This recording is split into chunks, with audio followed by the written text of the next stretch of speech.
The snow in Caer Thorne never melted.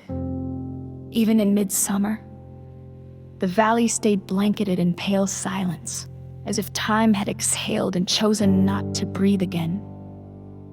The villagers said it was a curse, a punishment from the old gods, but no one remembered what for. I lived on the edge of it all, in a crooked little house tucked between the frostbitten woods and the ruins of a collapsed tower. My parents were healers before the blight took them. I stayed behind, tending to wounds and whispers, offering herbs to people who still looked at me like I might bring winter into their homes. Maybe I did. They called it soul frost, the slow unraveling of spirit that came to those who crossed the ancient line where the white trees began. Every year, someone went missing. And every year the elders spoke of it like weather. Inevitable. Unchangeable. But I knew better. I knew because he came back.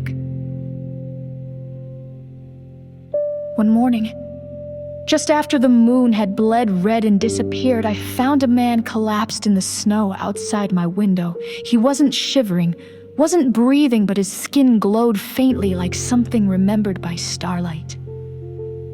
I dragged him inside, laid him by the fire, watched for hours. When his eyes finally opened, silver-rimmed in shadows that moved, I almost screamed. He blinked, sat up, looked around confused, like he'd been dropped from another world. He asked me my name. I told him. He didn't offer his. For days he stayed quiet, watching the flame like it held answers. He didn't eat, but he bled when he touched the iron kettle. He flinched at bells and sunlight, but sang in a voice that made my bones ache. Eventually he spoke. He said the snow had a heart and he'd once served it. I was its guardian. He murmured, touching the frost on the windows. Before the war, before I became what I am, "What are you now?" I asked. He didn't answer, just looked at me with something like sorrow threaded into awe. We fell into rhythm. I hunted, he repaired things. Windows, tools, old locks. He traced constellations on my ceiling when I couldn't sleep, and braided my hair when my hand shook from memories I couldn't speak aloud. There was a gentleness in him, but something buried too deep. The villagers saw him once, said he wasn't human. Said I'd brought death into the valley. They left offerings on my porch, salt, bloodroot, broken mirrors, warnings, not gifts. I didn't care. Not until the day the snow bled. I woke to red streaking across the white, pooling near the old tower. He was already gone. I ran. The wind was wrong, howling like a voice unraveling at the base of the tower. I found him on his knees, hands outstretched, blood pouring from his chest, seeping into the ground like an offering. He looked up, smiling. "It remembers me," he whispered. "It still remembers."